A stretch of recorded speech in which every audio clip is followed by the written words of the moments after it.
So this is our second week in our pre-season. We've got the coaches all back in this week. So we have our 4 rugby sessions back into our normal gym. Players have been split into different groups based on their targeted needs for this first block of pre-season, whether that's conditioning, power, muscle gain. We've 11 weeks training in total, I believe, with 3 weeks on, 1 week off, 4 weeks on, 1 week off, and then another 4 weeks.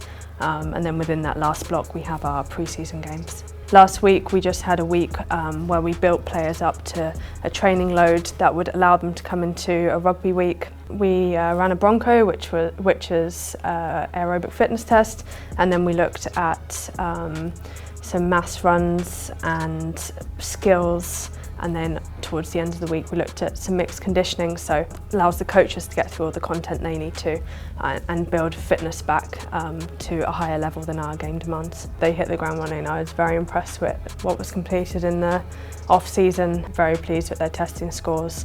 So we are back into the rugby programme this week at a high intensity. Again, our off-season was actually quite long. We knew we were coming into a long pre-season, so we allowed the players to switch off after a long season last year. They got 4 weeks where they could choose their own running and gym programmes based on their own specific targets, and then they had 3 weeks on the lead-in to our return where they had set programmes, and they all took GPS to wear so that we could track them and we could see where they were coming in at. Off the field, there's definitely individualised targets. Claire, with a nutrition perspective, will be working with players on their body compositions. From an S&C perspective, the players are grouped into power, muscle and conditioning groups based again on targets, and they're aligned across departments.